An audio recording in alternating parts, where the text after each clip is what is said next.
Assalamualaikum warahmatullahi wabarakatuh. Halo guys, kembali lagi bersama saya Bobby Heren. Kali ini kita akan kembali mengomentari video dari Tamparagi. Ya, part keduanya berjudul ini dia kenapa Israel dan Amerika tidak mau Palestina merdeka. Kita akan langsung tonton videonya, bisa kita komentari guys. Yang berdasarkan sejarah orang-orang Yahudi adalah musuh utama mereka, supaya orang-orang Yahudi pada zaman itu berhenti berharap akan kemerdekaan dan tidak lagi mengklaim daerah tersebut karena nama Yudea. Berdasarkan catatan dari Alkitab, Kejadian 10 ayat 1, Ini sekali lagi ya, apa yang disampaikan Tamparagi panjang lebar ini tidak ada ngaruhnya. Kenapa? Karena kata kuncinya dia lupa. Ini semua kejadian itu dikunci oleh Tuhan, info dari Tuhan bahwa Tuhan itu telah mencabut keistimewaan dari bangsa Israel dan berikan pada bangsa lain. Itu kata kuncinya. Sama bisa gini deh. Misalnya saya adalah karyawan istimewa, atau teman saya adalah karyawan istimewa kesayangan bos. Nah, lalu bos berkata karena teman saya melakukan kesalahan dan fatal dan bos nggak suka, bos saya berkata bahwa keistimewaan kamu sebagai karyawan istimewa itu saya cabut dan berikan kepada orang lain, itu saya misalnya. Apapun apa yang disampaikan bahwa dia itulah orang berprestasi segala macam bla bla bla bla bla bla gitu kan. Sejarah disampaikan, aku dulu pernah gini, itu nggak berguna karena bos sudah melakukan statement bahwa keistimewaan ini cabut, berarti dia bukan orang lagi istimewa. Itu poinnya, guys. Itu kata kuncinya. Jadi semua itu harus berlarinya ke situ. Kok dia tidak? Dia tanpa lagi sama si orang yang udah dikasih tahu info dari Tuhan atau dari bos bahwa kamu tidak lagi jadi karyawan yang spesial ya, udah dikasih ke orang lain. Nggak dipakai oleh dia. Dia masih ngeyel bahwa aku kan dulu berjasa gini segala macam. Ya bos udah bilang gitu, mau bilang apa lagi gitu loh. Tuhan udah ngomong gitu, bilang apa lagi? Percuma ada sampaikan banyak lebar segala macam sejarah segala macamnya.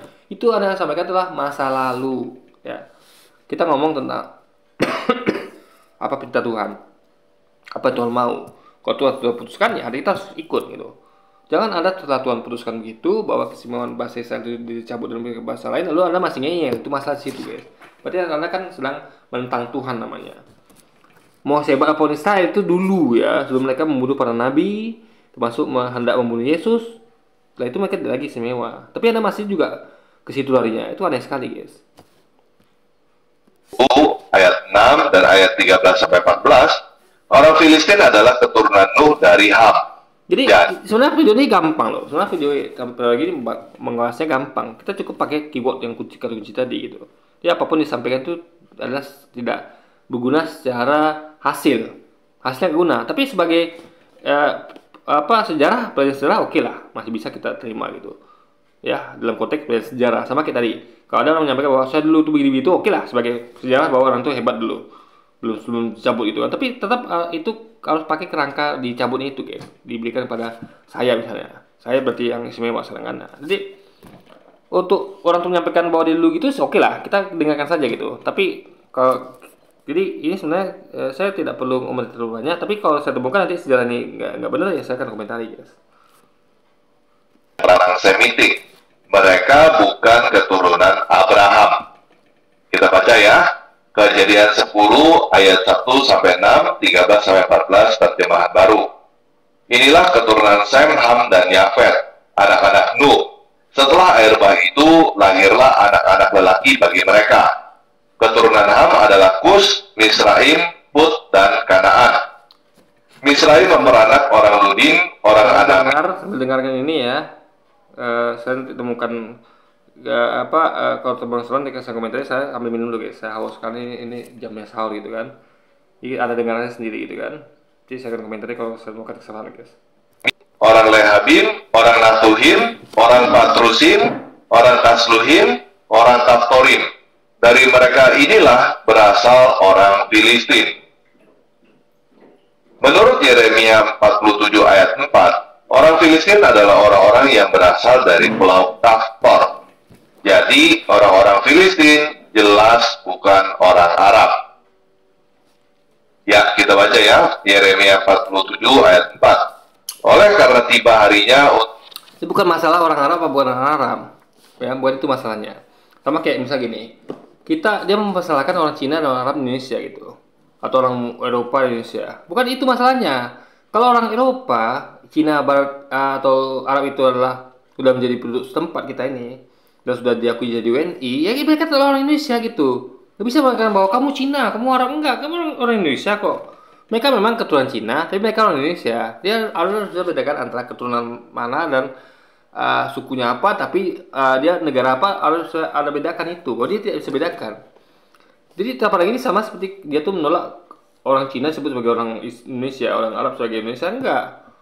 Ini bukan orang Arab, tapi bukan berarti dia tuh bukan berhak di situ. Karena kita juga semua berasal dari Adam, kita tuh kemana-mana gitu.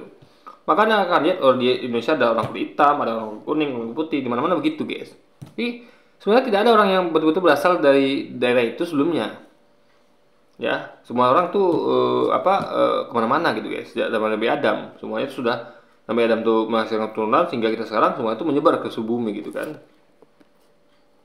Filistin dan melenyapkan bagi Tirus dan Sidon setiap penolong yang masih tinggal. Sungguh Tuhan akan membinasakan orang Filistin, yakni sisa orang yang datang dari pulau Kaftor.